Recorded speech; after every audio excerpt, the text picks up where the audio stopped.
We so connected with each other, in love with one another, that we can't stop.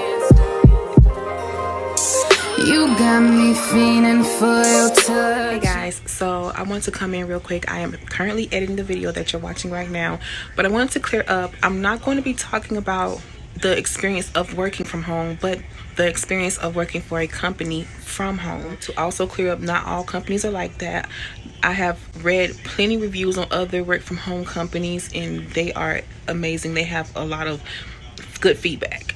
But this company, when I looked up the reviews, they were bad, and the rating on it was very, very low, which I wish I would have looked at the reviews before I applied for this job.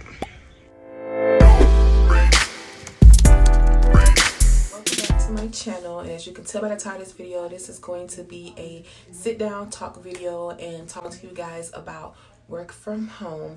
And to be clear, I am wearing something.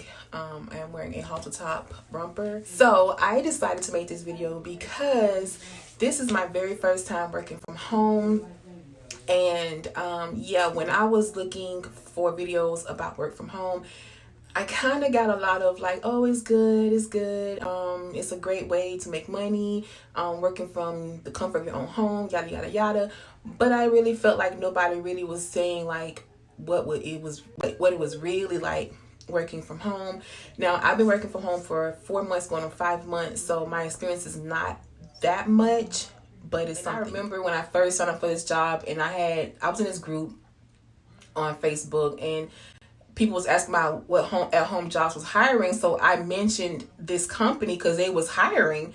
And this one girl come in the comments, she was like, girl, listen, you are going to quit less than 6 months. Trust me. I hate working for that company. And she told me this is before I started the first training. And I'm just like, oh, that's her experience, not mine. I'm not going to go off of her experience. Again, I'm not telling you to go off of my experience, but I'm telling you, she warned me though. Okay, so I'm not going to tell you guys my company name for probably legal sake, whatever. I'm not even, because I'm still working for them. So I'm not going to tell you guys their name, but I'm pretty sure there are a lot of companies that are similar. Working as a CSR or CCR is not that easy. Most companies are the same when it comes to rules and policies and how things should be performed, but being that you are the person that's doing all of this, it is a strenuous job. Some people think just because making a phone call or picking up a phone is really simple and easy. It's really not when your company has a lot of rules to abide by when it comes to greetings, handling the inquiries, just dismissing the calls, all kind of stuff. Like, it's just too much. So I'm gonna give you guys a timeline from the time I applied to now. So to start off, I went on Indeed.com to search for a work at home job. I was sending my resume at first, and then the company would get back with you. So within an hour, I pretty much got a response back from this company. The lady said that we're on to the next process, which was fill out the application. I did that, and then to kind of like just move fast forward with this, it was like a 3-day process as far as paperwork goes. And then I had my phone interview, and this is where everything started to go left at this point. You had to make an appointment for the interview, and so what I did was go on YouTube. I pretty much, went on YouTube and typed in like how to answer questions for call centers, because I'm used to like retail and fast foods and stuff like that, but I'm definitely not used to call centers. So I went on there. There's this guy, he pretty much gave you scenarios of what questions they can possibly ask, and I studied them, and then just behold, this lady literally asked me 2 of those questions that the guy had put on the video. So I answered the questions, pretty much asking what would I do in this situation, have I ever been in this situation, explain what happened and how the outcome came out, and then asked me about my schedule, which I said I was open, because I mean, you're really supposed to say you're open if you can be open. And then it asked me what department I want to work for. So I'm like, I'll work for anything. I just need a position in this company right now. I need a job. I don't want to say it would have been a big mistake had I actually been specific, but I did say anything. So they stuck me with healthcare, and I'm not familiar with healthcare at all. So all I know is she also told me that if I have my own equipment as far as headset, internet, computer and stuff like that, then I would get a $300 bonus after my 90 days. Okay, cool. Sign me up. Time to go to training. Get to training. It's a class of 50. We are on Adobe Connect, so just like a form of Zoom or something like that. But we're not video chatting. We're just basically just talking on the headset. And we had a trainer. She was pretty cool for the most part, but she played around a lot. So we definitely did not learn too much about the healthcare field for what we was working. Keep in mind, I'm working for what we would consider to be a vendor. We are a vendor. We have a client that we're working for. So pretty much you want to be having good standing performance from your employees because you're working for a particular well-known company and you want to make sure their members are taken care of. Now, again, like I said, I'm not familiar with healthcare. I don't know too much about medication unless I'm taking it.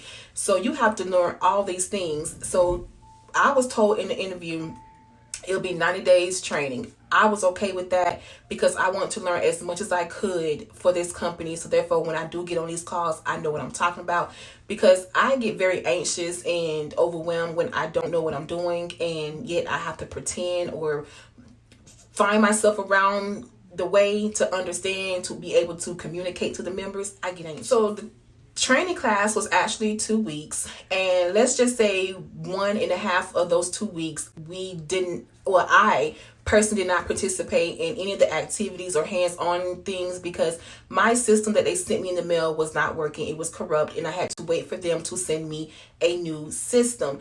And yet they waited a whole 1.5 weeks, and then when I finally got it, we was already told we have to get on the phones. And I'm like, our trainer played around a lot. She entertained most of the people in the comments because people was talking about everything but healthcare, anything related to healthcare. And when she did decide to teach, it's like, again, she kind of like went super fast. So it's like, if you're not taking notes or you don't comprehend fast enough, you would definitely be lost. And it sucked because those who couldn't participate still had to move forward with the class. And I felt like that wasn't fair at all. Here comes what they would call nesting. Pretty much is like they kind of help you through these calls. You're able to get help. You know what I'm saying? If you make mistakes, it's okay. Because the main thing with them is HIPAA law. Like with any company dealing with other people's information, HIPAA law is very, very, very important to follow. But after that, you're definitely on your own once you pass that nesting, monitor, production phase. You pretty much, whatever you do is on you at this point. So that was like an extra week or so.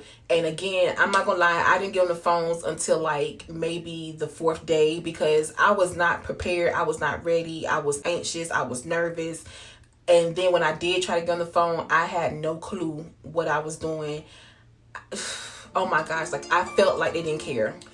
So when I did get on the calls, again, they had it where you can get into these chats, like Microsoft Team or whatever, and you can get into the chats and ask questions, but they really would just ignore certain people's questions. You can say, hey, if a member X, Y, and Z, and then somebody can come behind you 5 minutes later and ask another question or the same question or whatever, they would respond to that person and not you. So you have to repeat your question until somebody gets to you, and then you're not allowed to side message anybody of any higher management, period. So I feel like the whole thing was so confusing and it was just unorganized, if you ask me, because don't have me do 2 weeks of training and I don't know too much about the company or what to say these members, and when I'm asking for help you ignore me, and then I can't even side message you guys. And then it come off like they was like robots, because it's like they literally picked and choose what they said to you and how they said it to you. Never direct. They are never direct with you. And it's like you have to basically figure it out on your own. And if you pick door number 2 and you're supposed to pick door number 1, then it's on you, you know. So you would have these supervisors who did not care what you had going on. Their favorite line to tell you is, do your best. Don't take it personal. You know, just take a deep breather because it's going to be over. And I'm like, how are you going to tell me how I should feel, sis? Like, I need to know this. Like, how are you going to tell me how I should feel?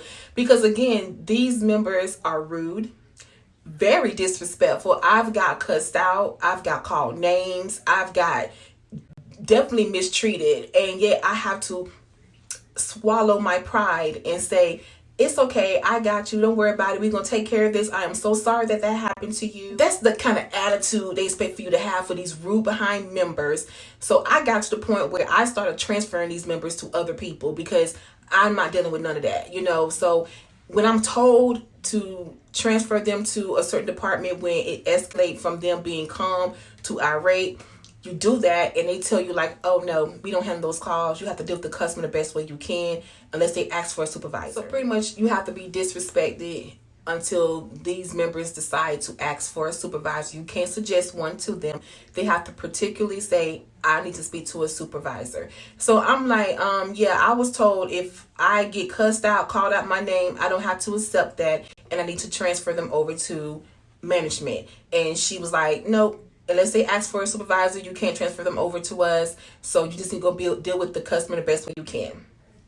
Okay, that's fine. So I gave the member a number to call to further assist them with their problem because I'm not dealing with it. Point blank and simple. So not even like, I think I was probably with this particular department for like maybe a month before I am transferred over to another department that is a lot more broader with information than the one that I'm at or was at.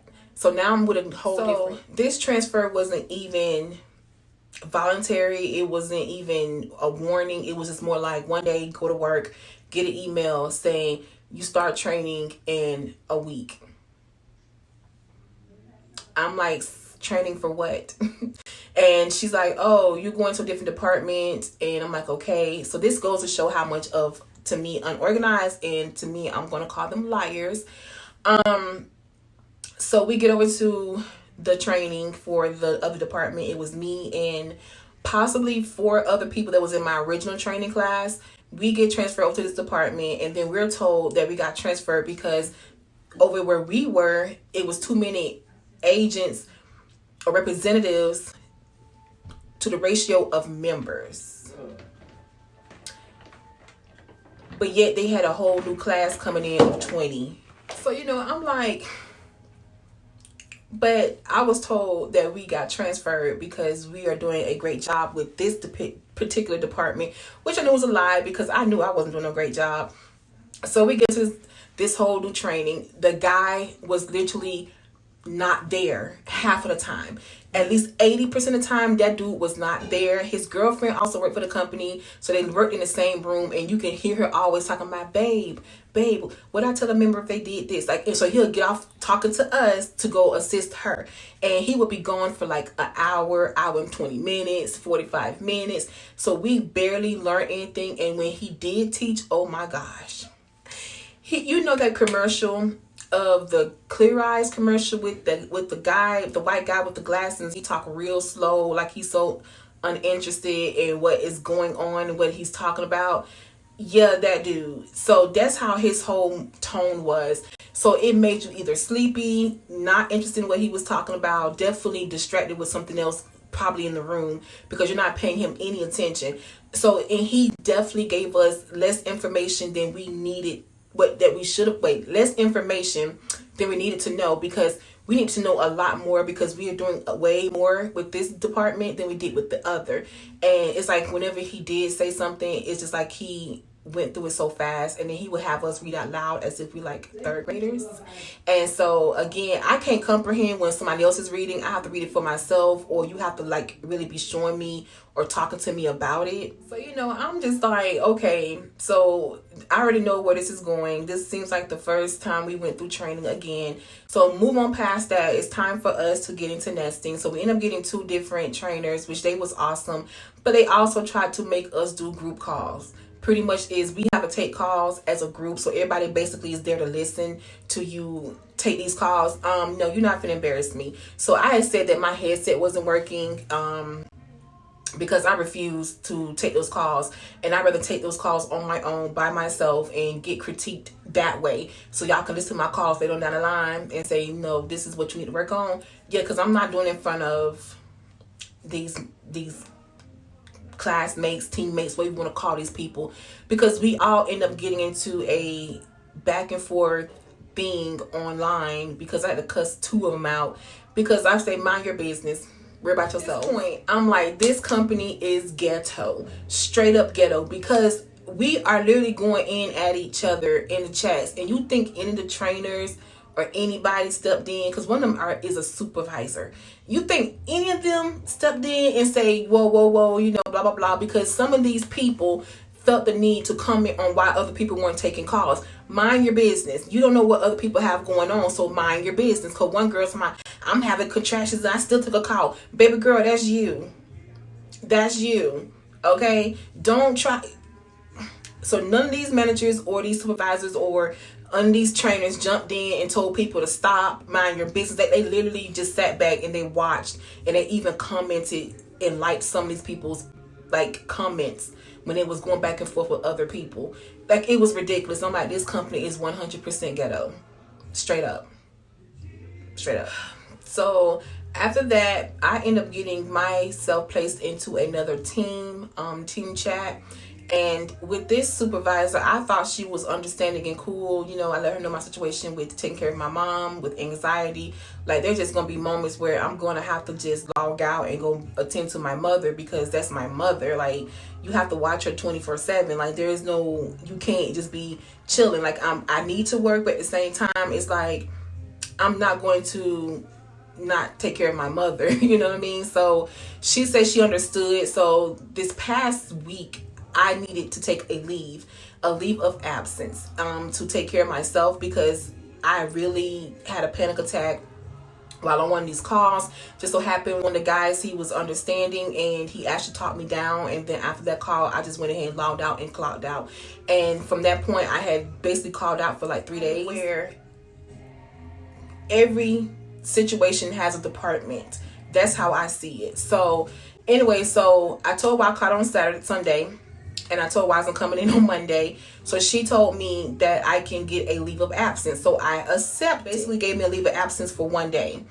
I'm like, I could just call out like I did the other days, like whatever. But I understand, to kind of protect my job, whatever the case may be. Schedule, I see that it says that my data is unavailable for Saturday through Saturday. So I emailed my supervisor, and with her passive aggressive behind, she pretty much was like, well, you're coming in, I need you to come in on your regular scheduled time until FMLA tells me otherwise, so forth and so on. I'm like, ma'am, you're not listening. I said that I am not on the schedule for Saturday through Saturday, so I need you to take care of that. She don't take care of that by the end of today. Guess what I'm not doing tomorrow? And if I do come in, I'm leaving when I'm ready. If my schedule still says unavailable, I'm leaving when I'm ready. I'm letting her know, so she never emailed me back. So that's what I'm saying. Like, with these people, they pick and choose when they want to respond to you. Although that's my experience, that may not be anyone else's experience. And it's not me saying this is how it's going to be. If you choose to work from home with a company, being a call representative, all I know is there are the pros and the cons. And the pros is you get to work from home, be comfortable in your home. You can wake up, at least depends on if you got a system or not. Because with our system, you have to basically be up 30 minutes prior to you clocking in, because it takes you just that long to get the system up. So I usually wake up at like 6:30 and to be ready by 7 o'clock to clock in. And sometimes I don't necessarily get on the phones right then and there. I am still pulling up other things that I need for the day. But at least you get to wake up and just go. You don't have to worry about traffic. You don't have to worry about being amongst other people. I mean, if you're the type of person who rather just work alone, this is definitely a good job for you. Now the cons for me is, with companies like this, you don't know who is in charge. Again, you have to deal with members pretty much by yourself. You may get some help in the chats from other people who may know how to assist you with that. If you call these other departments, your whole time will definitely be a long time. So if you're anything like me, anxiety does not sit well with me when it has to be on hold for a long time, because I will hang up. Straight up, I will hang up. And it's good money. it's good money, don't get me wrong. Again, you don't have to deal with certain people, certain things, but it definitely has some cons that I'm pretty sure I can list a lot of them if I had time, but video is long enough as it is. It is what it is. So that's just my experience working from home. Again, I wouldn't mind working from home if it was a different company. I don't know if all the companies are just like this. I'm not sure. I just know that this is my experience, and it's not giving me any favorable feeling towards working from home for as a call center representative. I can tell you that much right now. It definitely makes me want to go back and finish up my couple of classes I have left to get this degree and find something more suitable for me in the field that I prefer and the field that I like. Now, again, it's good money. Apparently, coming along with the good money comes along with problems. So, yeah, no job is perfect. So, again, I'm not saying that. It's just that I do wish that there are some things that could be changed and that they could be a little bit more accommodating to their employees. Now, good thing about this company is they do promote within, and it doesn't take long. Like, I will honestly say that if you want to be a trainer, just do what you need to do, learn what you need to learn, and I'm telling you, they'll promote you quick. It's almost like, how can you when they don't even want to tell you certain information or help you to be perfect, to be able to give these members the proper information. I mean, I'm learning a lot about medication and what it's for and how to spell it and how to pronounce it and stuff like that. But in this video right here, thank you guys if you stay all the way through to the end. Again, this is my experience with working from home as a call center representative. And yeah, so I will see you guys in the next video.